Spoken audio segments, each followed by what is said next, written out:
시청자 여러분 안녕하십니까? 헬로티비 주간 뉴스입니다. 코로나19로 창원 진해 군항제가 취소됐지만 방문객들이 몰릴 것으로 예상되면서 창원시가 극약 처방을 내놨습니다. 시는 진해 벚꽃 명소 전체를 폐쇄하고 차량과 방문객 출입도 통제하기로 했는데요. 표영민 기자가 보도합니다. 창원시 진해구 여자천입니다. 하천 주변으로 분홍빛 벚꽃이 꽃망울을 터뜨리기 시작했습니다. 진해를 대표하는 벚꽃 명소인 여자천은 조금 이르지만 봄의 정취를 느끼려는 상춘객들의 발길이 이어지고 있습니다. 코로나19와 시민 안전을 위해 57년 만에 진해 군항제까지 취소했던 창원시는 이런 상황이 달갑지 않았습니다. 결국 창원시는 몰려오는 상춘객을 막기 위해 출입 통제라는 극약 처방을 내렸습니다. 24일부터 여자천 데크로드가 전면 통제되고 27일부터는 양방향 차량 통행과 방문객들의 출입도 제한됩니다. 여자천 이외에도 23일부터 진해 경화역 출입이 통제됐고 27일부터 안민고개 정 구간에 대한 차량 통행이 차단됩니다. 이처럼 사실상 봉쇄 조치로 만개한 벚꽃의 모습을 볼 수 없게 된 상춘객들은 아쉽지만 창원시의 선택을 존중하는 분위기입니다. 코로나의 영향 때문에 어쩔 수 없이 폐쇄된 거에 되게 아쉽고, 하지만 이제 여러분들의 건강을 위해서라면, 많은 사람들의 건강을 위해서라면 당연히 해야 되는 일이라고 생각을 합니다. 방문객 통제라는 초강수를 둔 창원시도 올해 봄에는 진해를 찾지 말아줄 것을 다시 한번 강조했습니다. 전국의 상춘객 여러분, 세계적 위기로 치닫고 있는 코로나19 감염병 사태의 엄중함을 감안하시어 이번 봄만은 진해 지역 방문을 자제해 주실 것을 다시 한번 간곡하게 당부드립니다. 지난해 벚꽃을 보기 위해 진해를 찾은 방문객은 약 400만 명. 코로나19 상황 속에 이제는 올해를 아쉬워하기보다 건강한 내년을 함께하려는 전 국민의 참여가 필요한 시기입니다. 헬로티비 뉴스 표영민입니다. 코로나19로 택시업계도 고사위기입니다. 사람들이 외출을 자제하고 있는 데다 불특정 다수가 이용하는 택시를 타는 것에 불안감을 갖다 보니 이용 승객이 크게 줄어든 건데요. 이에 택시 회사들이 고통을 분담하겠다고 나섰습니다. 장보영 기자입니다. 김해 여객터미널의 택시 승강장입니다. 점심도 거르고 승객을 기다리는 택시가 길게 늘어서 있습니다. 수십 분을 함께 기다려봤지만 승객을 태우고 떠나는 택시는 단 한 대도 없습니다. 택시 승객 찾기가 하늘의 별 따기라는 목소리가 나옵니다. 아저씨 아니라 오늘 아침 6시 반 돼서 나와가지고 지금까지 돈 17,000원까지 나왔어. 1시간 20분씩 기다리도 여기 오는 게 그래도 사람 구경을 할 수 있으니까. 기사들은 정기적으로 소독을 실시하고 마스크 착용에 손소독제 비치까지 승객들의 불안감을 줄이기 위한 노력을 이어가고 있습니다. 하지만 법인 택시의 경우 매일 회사에 납부해야 하는 산업금도 내기 어려운 상황이 반복되면서 기사들의 한숨은 더욱 깊어지고 있습니다. 저 같은 경우도 한 30% 이상 떨어졌고요. 일반적으로 한 50% 다들 그런 정도로 말씀하시더라고요. 그럼 못 자겠습니까? 그렇다고 집에 앉아 있을 수도 없는 거고 나와서 또 움직이는 사람은 움직여야 되는데.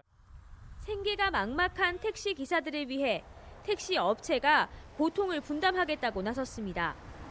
1,500여 대의 법인 택시를 운영하는 김해 택시업계 6곳은 3월 1일부터 산업금을 20% 인하했습니다. 매달 내야 하는 산업금이 190여만 원에서 약 30만 원가량 줄었습니다. 각 대표님들이 항상 근로자들의 입장을 생각하고 있다는 것을 알게 되었습니다.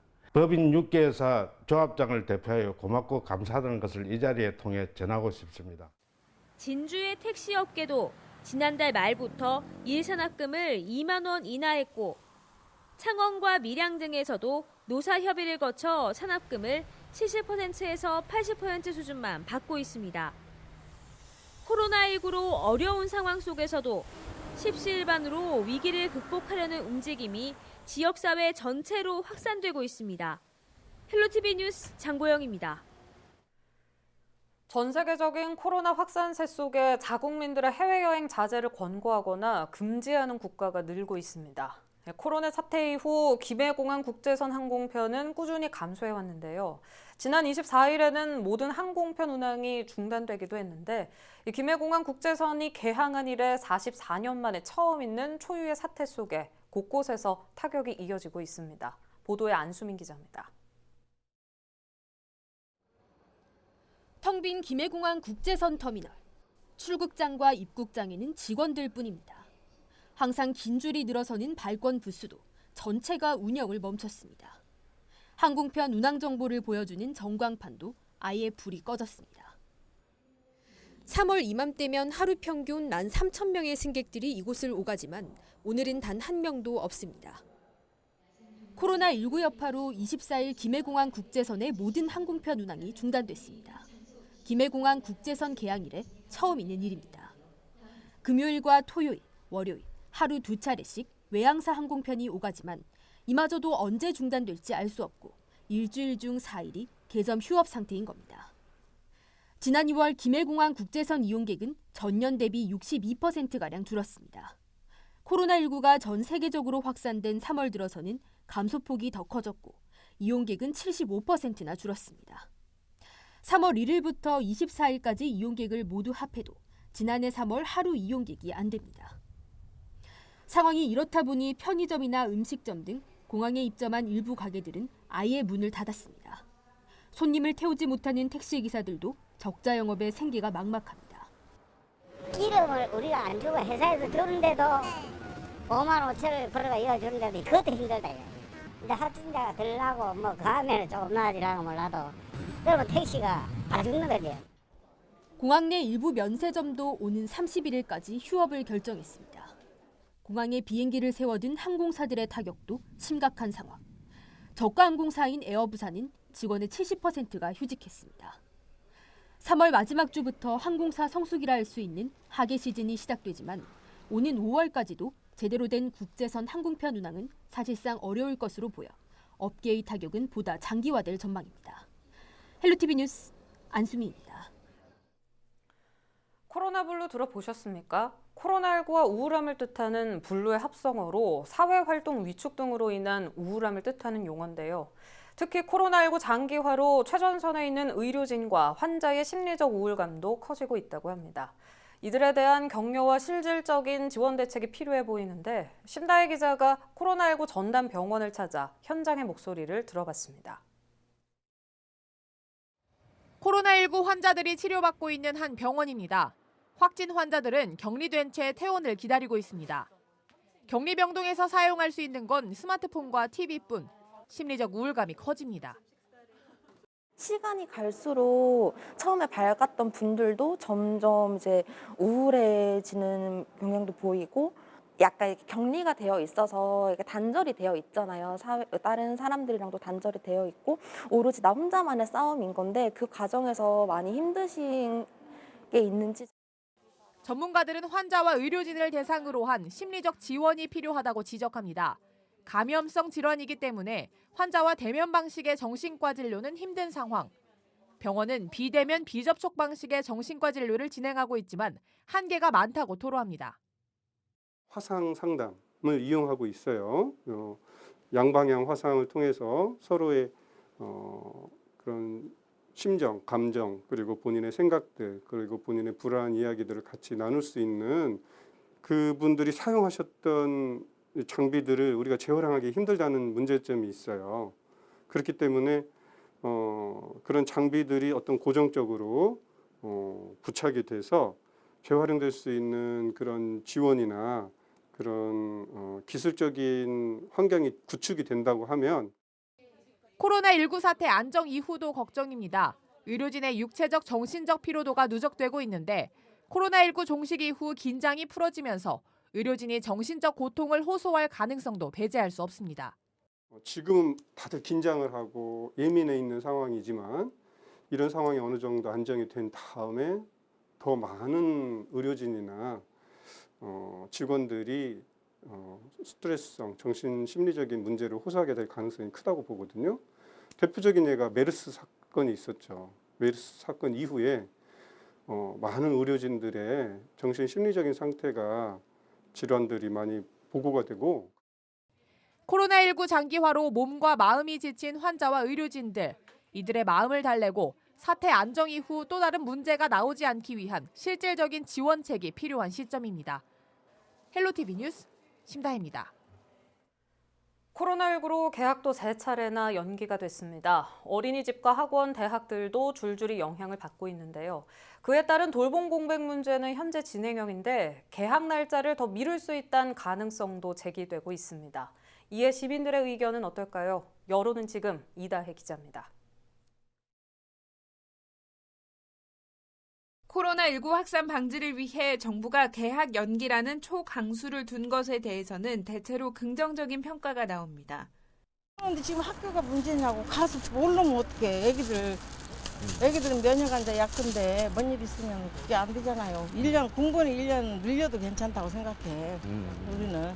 집단 생활이 많아지니까 아무래도 더 위험해야겠죠. 그러니까 그런 거는 연기한 게 잘 된 것 같아요. 다만 개학이 한 달 이상 늦어지면서 가정 내 돌봄과 학습 공백에 어려움이 따른다는 의견이 많았습니다. 아이들이 너무 집에만 있고 스마트폰만 들여다보고 있어서 차라리 개학을 하는 것이 더 낫지 않을까 하는 생각이 들어요. 사실 조금 힘들긴 해요. 왜냐면 아이들이 한창 뛰어놀 시기고 그런데 저희도 어쩔 수 없는 상황이니까. 하지만 교육부가 개학을 앞당기기는 현실적으로 어렵다고 밝히면서 그에 따른 후속 대책을 요구하는 목소리가 높습니다. 정부가 사립유치원 수업료 환불 지원과 가족 돌봄 휴가 지원 등 대책을 마련했지만 맞벌이 가정의 돌봄 공백은 여전한 숙제라는 지적입니다. 맞벌이 하시는 그 직장 동료분들 얘기를 많이 들어보면은 자녀들 그 끼니 챙기는 문제가 좀 많이 걱정이 되신다고 하던데. 직장에서 이제 고용노동부라던가 이런 데서 그런 권고가 뭐 그걸로 해서 쓰는 거에 대해서는 뭐 유급을 물론 어려우면 뭐 어떻게 한다던가 인사적 불이익은 없었으면 좋겠어요. 네.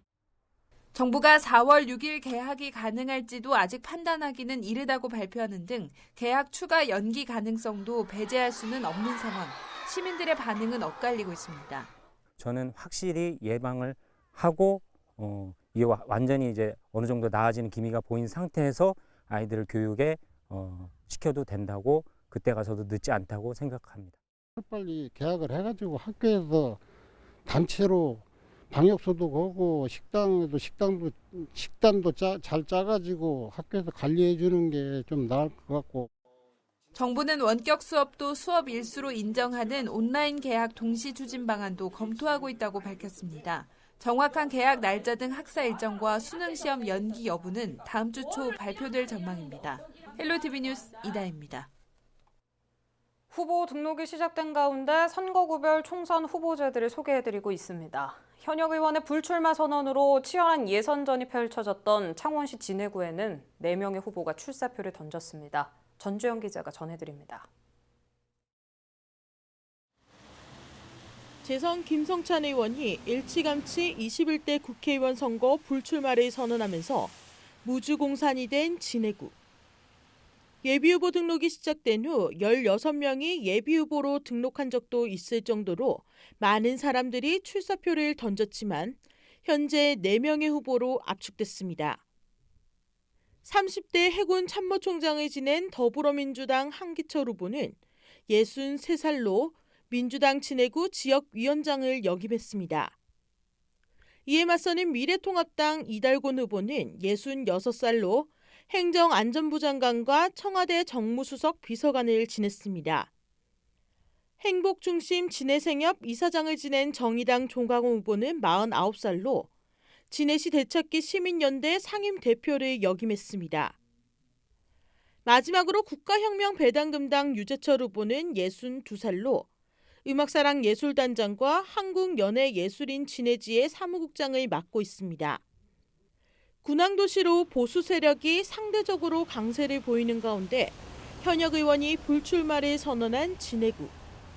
유권자 중 높은 비율을 차지하는 해군 관계자와 가족을 비롯해 타지에서 유입된 유권자들에게 어떤 진해의 청사진을 제시할지가 큰 관심사로 떠오르고 있습니다. 헬로티비 뉴스 전주연입니다. 지난 16일 양산 물금 신도시에 조성된 상업지역의 주차난 보도해드렸죠. 이곳은 1층의 상가, 2, 3층은 주택으로 건축할 수 있게 계획된 지역으로 인근 주민들은 물론 상가를 찾는 손님들을 위한 주차 공간이 부족해 민원이 끊이질 않던 곳입니다. 공영 주차장을 만들자는 방안이 나왔지만 지역 여야가 서로 다른 방법론을 제시하면서 적지 않은 마찰을 빚고 있었습니다. 상황은 더 나아졌을까요? 구지은 기자입니다. 양산 물금에 위치한 황산초등학교 인근. 얼마 전 학교 인근 어린이공원 지하에 공영 주차장이 들어선다는 소식이 알려지면서 학부모들이 주차장 계획 백지화를 요구하고 나섰습니다. 학교와 공원 거리는 약 6m. 스쿨존 도로 하나만 끼고 있을 정도로 학교와 가깝습니다. 학부모들은 그 어떤 명분과 효율성도 아이들의 안전보다 앞설 수 없다고 호소합니다. 지하를 파게 된다면 이 공원을 일정 기간 못 사용하는 것도 사실은 조금 부담스럽고요. 그리고 공사로 인한 소음 그리고 교통 문제 이런 것들이 우리 아이들의 안전을 좀 위험하게 할 것 같습니다. 일대가 상업지역으로 조성되면서 계속되고 있는 주차 전쟁. 공원 지하에 통합된 주차장을 마련하느냐, 택진의 빈 집터를 활용해 여러 곳에 작은 규모로 주차장을 마련하느냐, 문제 해결을 위한 두 가지 대안을 놓고 지역 여야의 대립도 여전한 상황입니다. 거기다 이제는 여야 간 진실 여부를 따지는 설전까지 벌어졌습니다. 23일 양산시의회 미래통합당 의원들은 기자회견을 열고 더불어민주당 임정섭 의원이 주차장 조성과 관련한 허위 사실을 유포했다며 공개 사과할 것을 요구하고 나섰습니다. 학생들을 위한 사업인데 마치 학생들의 학습권과 보행권에 유음을 준다는 이런 생각으로 지금 가지고 있기 때문에 이 부분을 바로잡고 이 사실을 정확하게 시민들에게 학부모들에게 알리기 위해서 이에 대해 임 의원은 행정자료를 바탕으로 있는 그대로의 사실만을 이야기한 것이라며 문제가 될 어떤 발언도 없었다고 반박했습니다. 지금 현재 공영 주차장 조성대가 있는 게 한 빌지에 8대가 되어지거든요. 그럼 우리가 무료를 하고 주차 실수만 잘 된다라고 하면 160대까지도 가능한 부분이거든요. 제가 논리적으로 이때까지 양산시 공무원들한테 보고받았던 대로 이야기했던 것 같고. 지역 현안 사업을 두고 벌어지는 여야 간 끊임없는 공방 속에 주민들의 안전한 생활권이 확보되기까지는 꽤 오랜 시간이 걸릴 것으로 보입니다. 헬로티비 뉴스 구진입니다.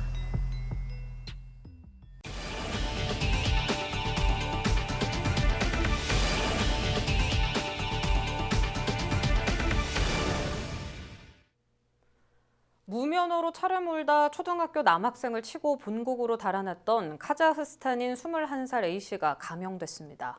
창원지법 형사 2부는 특가법상 도주치상 등 혐의로 구속 기소된 A씨의 항소심에서 피해자의 무단횡단 과실이 인정된다며 징역 2년 6개월을 선고한 원심을 깨고 징역 2년을 선고했습니다. A씨는 지난해 9월 창원시 진해구의 한 도로에서 신호등이 없는 도로를 지나던 초등생을 치고 카자흐스탄으로 달아났다 한 달 뒤 자진 입국했습니다. 법정 관리와 매각 실패 등으로 가동이 중단됐던 성동 조선해양이 다음 달부터 정상화의 길에 들어섭니다. 최근 매각 우선 협상 대상자인 HSG 중공업이 성동 조선해양 인수잔금 1,800억 원을 법원에 납부하면서 오는 31일 회생계획안이 최종 인가되면 성동 조선해양의 재가동이 들어갑니다. HSG 중공업은 기존 수주 해양 플랜트 구조물과 중국에서 넘어온 선박 블록 물량을 성동 조선해양 야드에서 제작할 계획입니다.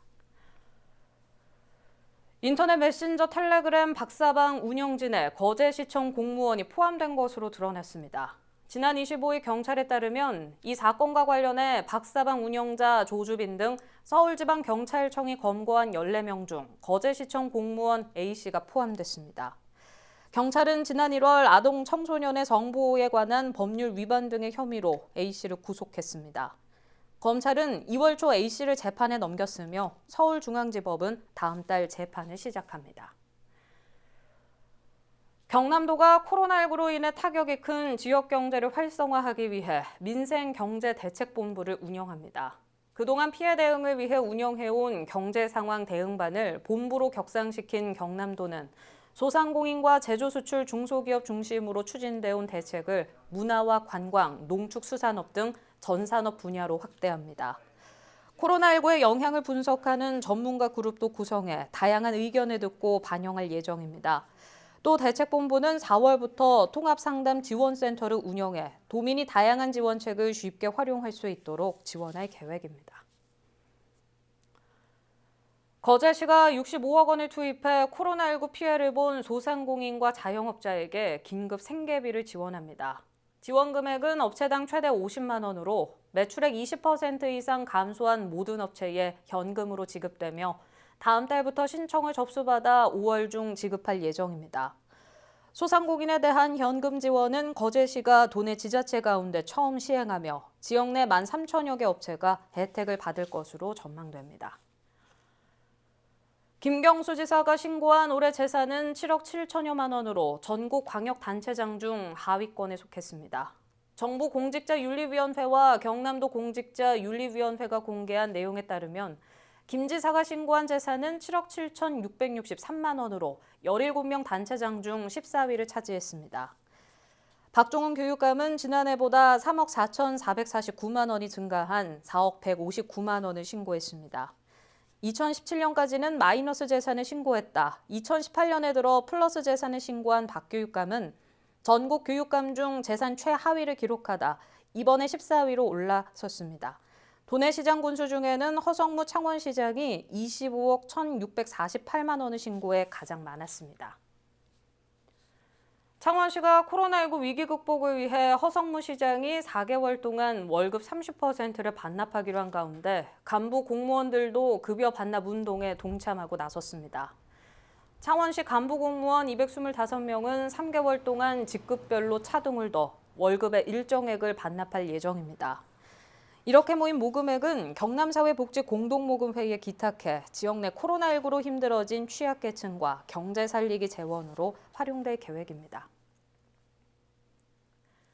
김해시에서 코로나19 여파로 실직한 사람들을 위해 공공 일자리를 마련했습니다. 6개월 단기 일자리 사업으로 시에서는 총 100명을 선발할 예정입니다. 맡게 될 업무는 코로나19와 관련된 방역과 예방, 피해 조사, 주민지원 사업 홍보 업무 등입니다. 만 18세 이상 64세 이하 김해 시민이면 참여 가능하며 코로나19로 인해 실직한 일용직 또는 특수 형태 근로 종사자를 우선 선발합니다. 함안군이 코로나19 지역 확산을 막기 위해 다음 달 24일부터 사흘 동안 열릴 예정이었던 함안 아라 문화제 개최를 취소했습니다. 이와 함께 아라문화제 연계 행사로 열리던 함안 수박축제도 취소하기로 결정됐습니다. 하지만 함안 처녀 뱃사공 전국 가요제의 경우 코로나 안정시까지 개최를 잠정 연기할 방침입니다. 함안군은 취소된 행사 관련 예산을 코로나19 어려움에 처한 국민과 지역 경제 활성화에 활용할 계획입니다.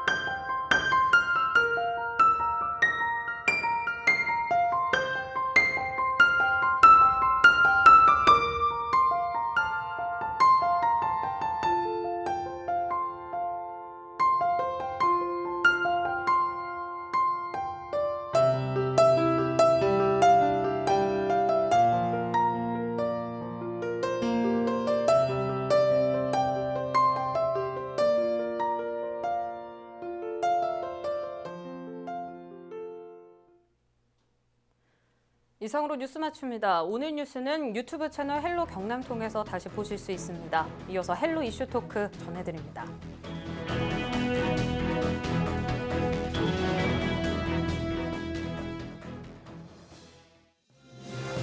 우리 지역의 이슈 콕 짚어봅니다.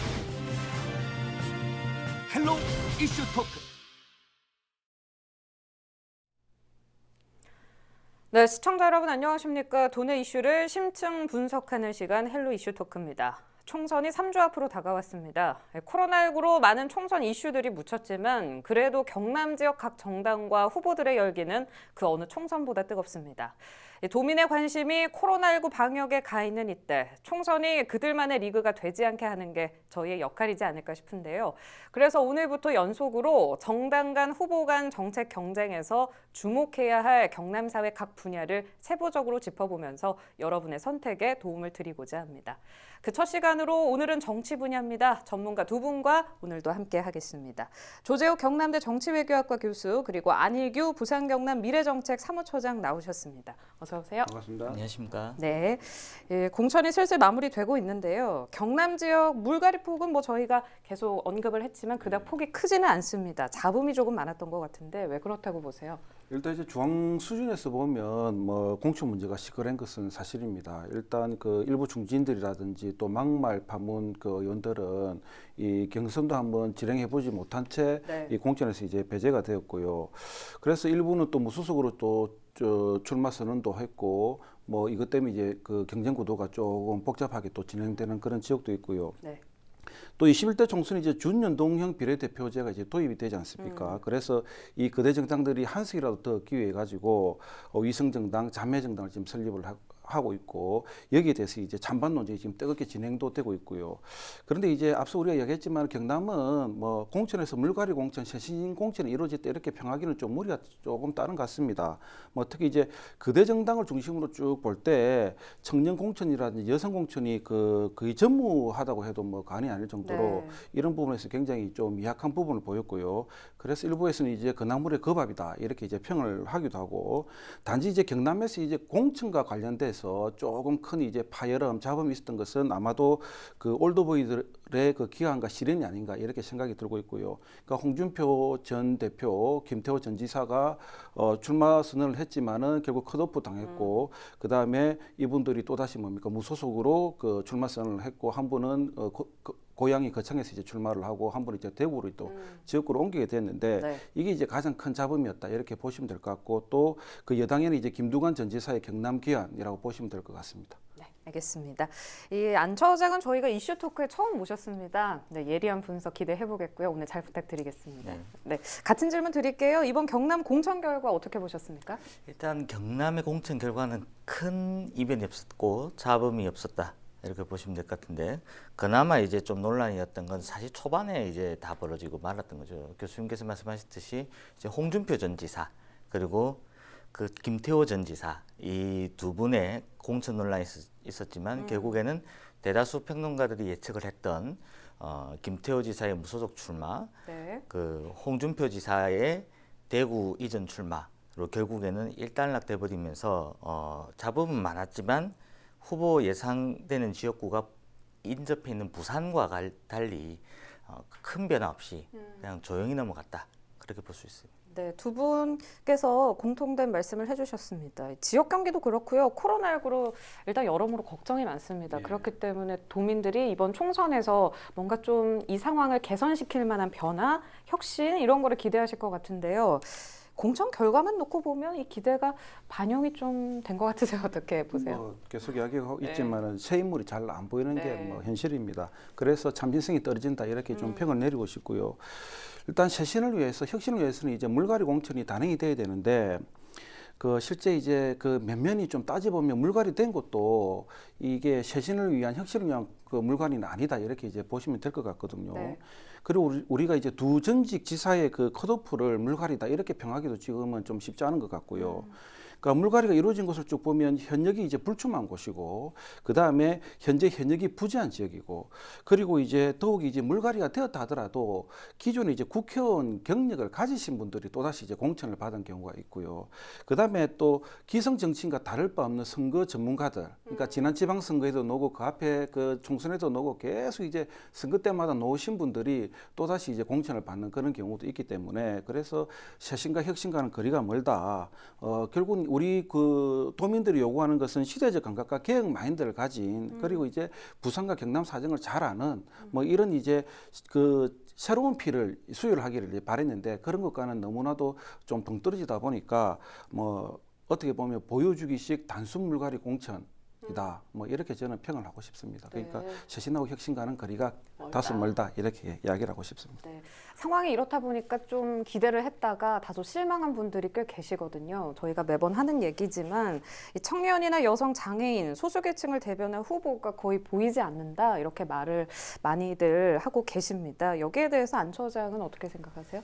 일단 청년이나 여성이나 장애인들이 사실은 지역구 출마하기는 현실적으로 좀 어려운 구조에 있습니다. 그래서 비례대표로 크게 출마하는데 이제 각 당에서도 상징성 있는 인물들을 이쪽 분류해서 찾아서 이제 주로 공천을 하는데 이번에 사실 그마저도 좀 찾아보기는 어려웠다라는 게 현실이고요. 왜냐하면 위성정당 문제에 다 묻혀버려가지고 실제로 이분들이 그 당선권 순위에 들어오는 경우가 거의 없었다고 볼 수 있겠습니다.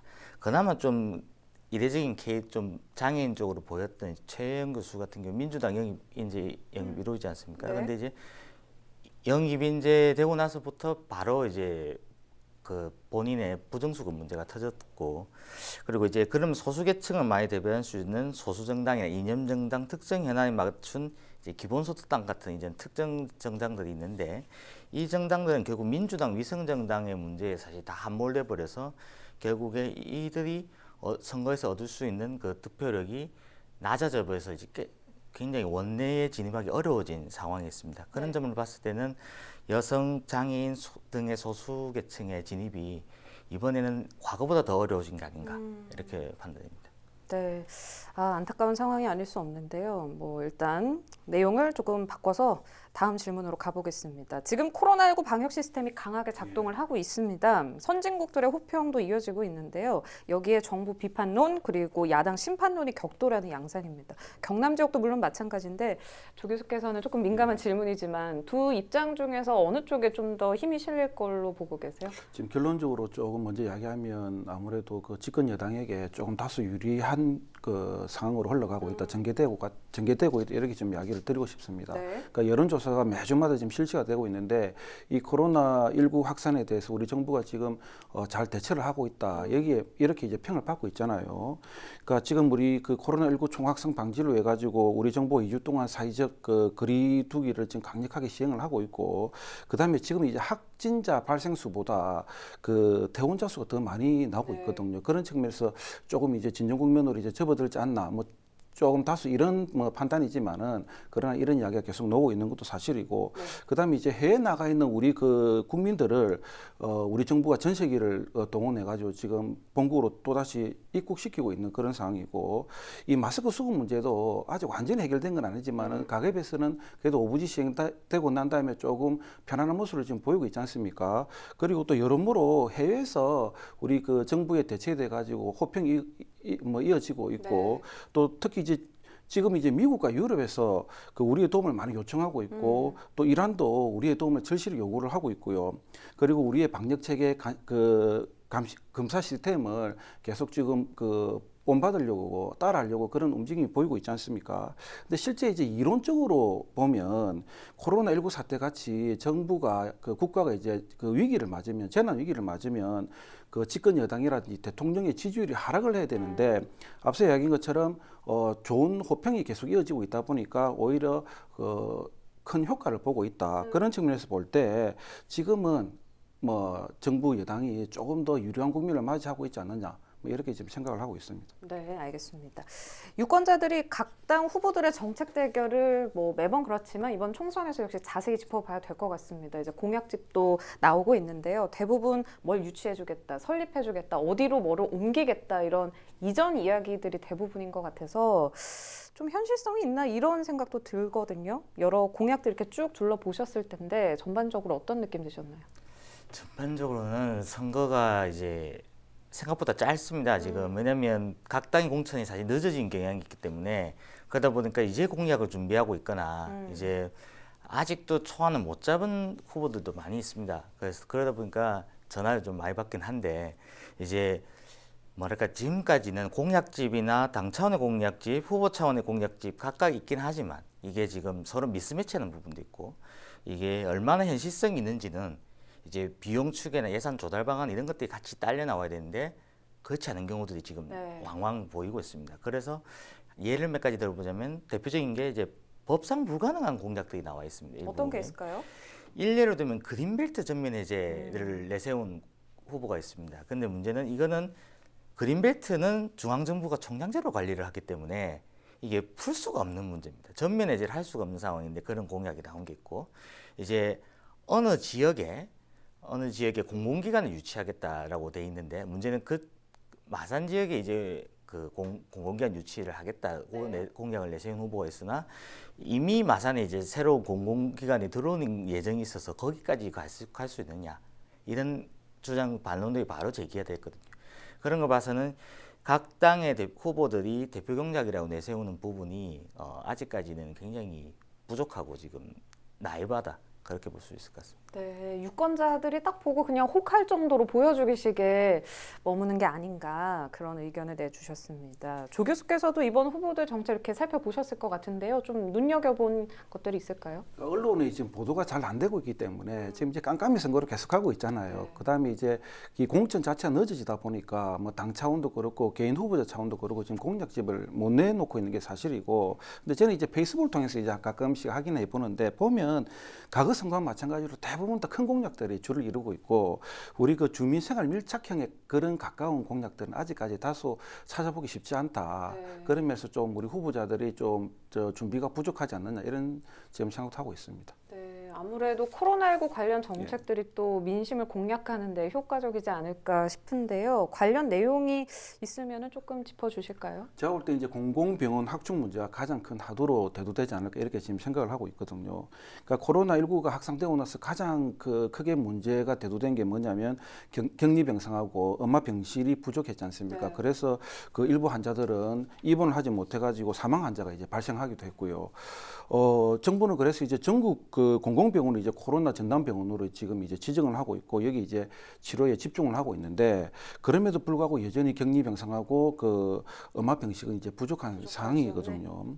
여기에 대해서 지금 의료진도 굉장히 부족하고요. 그러니까 서구 선진국들 보면 공공병원의 그 병상 확보 비중이 거의 뭐 전체 대비 한 60% 이상이 돼요. OECD가 그 평균 수준을 보면 76% 정도 나온다고 이렇게 놓고 있는데 우리나라는 10%대에 불과합니다. 10%도 넘지를 못해. 딱 10%인데 그래서 최소 20%대까지는 끌어올려야 된다는 그런 이야기가 계속 끊임없이 나오고 있는 중이고 그러니까 홍준표 전 지사 시절에 이제 진주의료원이 그 폐쇄가 됐지 않습니까? 경영 적자난이 심각하다는 이유만으로 그 폐쇄가 됐는데 그 진주의료원 재개원 필요성이 이걸로 인해 가지고 좀 한층 더 동력을 받고 있다. 뭐 이렇게 보시면 되고 그다음에 동부 경남 지역에서도 공공병원 그 지어달라는 이런 호소가 계속 이어지고 있기 때문에 아무래도 이 코로나19 확산과 그 정책 민심 포인트 중에 하나가 제일 지켜볼 게 공공병원 확충이 아닌가 이렇게 보고 있습니다. 네, 뭐 마산 공공병원 이야기도 잠깐 앞에서 해주셨는데 민심을 공략하기 때문에 아무래도 또 잠깐 보여주기식 세부적인 내용을 검토하지 않고 이렇게 추진하는 공약들이 좀 있는 것 같아서 다소 아쉬움도 있습니다. 다음 질문으로 넘어가 보겠습니다. 지난 24일 두산중공업노조 그리고 창원상공회의소가 신한울 3, 4호기 건설 재개 호소문을 발표했습니다. 총선이 얼마 남지 않았고 또 예민한 문제이기 때문에 후보들이 어느 정도 정책에 반영하지 않을까 싶은데요. 어떨까요? 아무래도 이제 미래통합당 측에서는 탈원전 폐기, 정책 폐기를 내세웠기 때문에 이쪽으로 반영을 할 것입니다만은 저도 교수님과 같이 이제 생각을 하는 부분인데 결국에 코로나19 시국에서 지금 당연할 법한 이슈들은 다 묻히고 결국 주된 공약은 첫 번째 의료, 이제 두 번째 소상공인 관련 그 두 가지로 좁혀지지 않을까 싶습니다. 그러니까 실제로 보면 그 병원 음압병동을 포함한 이제 공공병동 지수가 10% 남짓이기 때문에 이에 대한 부분들이 당연히 제일 공약으로 될 것 같고요. 그리고 또 동남권, 부산 경남의 가장 공통된 이슈였던 그 동남권 신공항이 사실 이번에 묻혔습니다. 최종적으로 아마 결국엔 코로나19 때문에 이제 묻힌 걸로 판단이 되는데 실제로 그 민홍철 경남도당 위원장이 지난 9일에 부산 경남 후보들이 신공항 관련해서 공약을 걸지 않겠다고 사실 발언도 했었습니다. 그리고 이제 통합당에서도 딱히 이 문제를 가지고 이제 언급한 후보들도 없고 그래서 아마 이번 후보는 그 코로나19로 인해서 공공의료와 그 소상공인 관련으로 종합되지 않을까 싶습니다. 알겠습니다. 성산구에서는 지금 이 문제로 뜨겁거든요. 네. 아무래도 후보들께서 좀 정책에 반영을 해주셨으면 하는데 다소 비관적으로 보고 계시네요. 예. 알겠습니다. 일각에서는 후보들의 정책이 지방의원과 하는 일이 뭐가 다르냐 조금 안 좋게 보는 분들도 계신데 조 교수 생각은 어떠세요? 그러니까 우리 기존에 있던 기성 이제 국회의원들이 뭐 책임감을 가지고 좋은 활약을 보여줬으면 이런 말이 안 나오는데 굉장히 좀 비난을 계속 받다 보니까 이런 말이 계속 나오고 있는 것 같습니다. 그러니까 중앙이냐 지방이냐의 뭐 차이가 있지 큰 틀에서 보면 뭐 국회의원, 지방의원 다 하는 역할이 비슷하다고 보시면 되거든요. 그러니까 국회의원, 지방의원이 다 둘 다 이제 의회 구성원들이지 않습니까? 그러니까 의회가 하는 주된 임무가 바로 정부를 이제 견제하는 곳이거든요. 그러니까 국회의원은 중앙 정부가 하는 일을 잘 견제를 하고 잘 감시를 하고 또 올바른 방향으로 나아갈 수 있게끔 이렇게 이제 길을 이끌어주는 역할을 하는 거고 지방의원도 마찬가지입니다. 지방 정부가 하는 일에 잘 감시를 하고 올바른 길을 이끌어주는 거거든요. 네. 그다음 이제 우리 국민들과 이제 지역 주민들이 불편함 없이 또 억울함 없이 행복하게 살 수 있는 그런 그러니까 법과 제도를 만들어주는 게 이제 의원들이 할 수 있는 역할입니다. 그래서 뭐 지방이냐 중앙이냐의 차원이지 하는 역할은 비슷하다 이렇게 보시면 되고 그다음에 이제 중앙과 지방을 우리가 별개로 분리해서 꼭 볼 필요는 없다 이렇게 저는 생각을 하고 있어요. 왜 그러냐면 지역의 발전이 있고 또 지방의 발전이 있고 이제 중앙의 발전이 있고 국가의 발전으로 이어지지 않습니까? 그다음에 이제 국회의원도 각 지역을 대표하시거든요. 각 지역구에서 이제 선출이 되어 나가니까 그런 차원에서 볼 때 국회의원과 지방의원이 서로 지역의 번영을 위해서 동분서주하고 머리를 맞대고 뭐 이렇게 해야 되는 게 당연하다고 보고요. 뭐 그런 측면에서 볼 때 이제 정부 그러니까 중앙과 지방을 분리해서 볼 필요도 없고 뭐 국회의원하고 지방의원을 꼭 이렇게 완전 이분법으로 접근할 필요는 없다. 뭐 제 소임을 다하면 이런 문제 자체가 나오지 않는다. 뭐 저는 이렇게 생각을 하고 있습니다. 네, 아무래도 국민들의 불만이 그만큼 높다 이렇게 받아들이면 될 것 같은데요. 그렇기 때문에 결국 유권자 선택에 따라서 앞으로 지역이 어떻게 바뀌냐 이게 달린 것 같습니다. 경남 유권자가 꼭 점검해야 할 정치권 쟁점이 있다면 어떤 게 있다? 우선적으로 말씀해 주시고 싶은 게 있으세요? 일단은 사실 쟁점이 없는 선거가 된 것은 사실인 것 같습니다. 이제 각 당의 이제 후보자들의 예비 후보자 공보물들을 보면 거의 다 해당 지자체에 이제 핵심 정책을 거의 그대로 베껴 쓰는 후보들도 제법 보이거든요. 그런 점에서 쟁점을 스스로 없애고 있는 게 아닌가라고 볼 수 있는데 그나마 이제 이번 총선의 정치권 쟁점이면 결국에는 생존의 문제다라는 걸 할 수 있겠습니다. 원래는 생존에서는 민생이 먼저인데 민생은 두 번째로 가고 이제 코로나 시국을 거치면서 생명 문제가 대두되는 것이다라고 봅니다.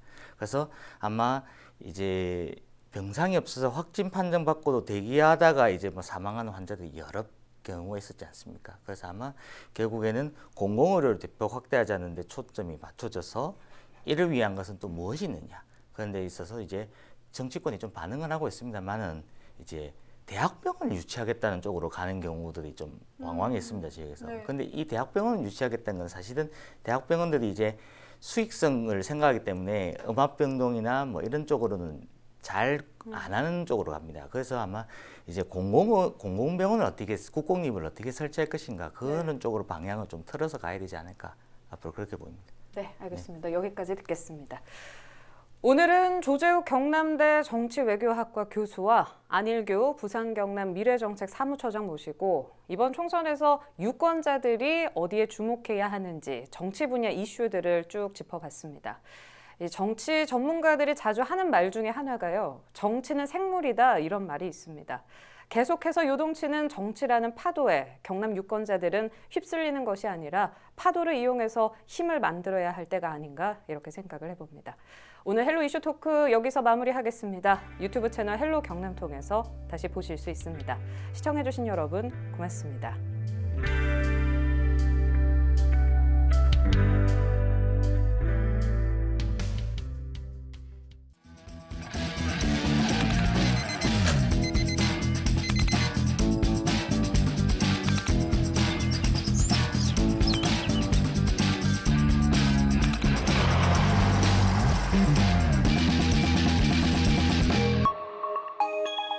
25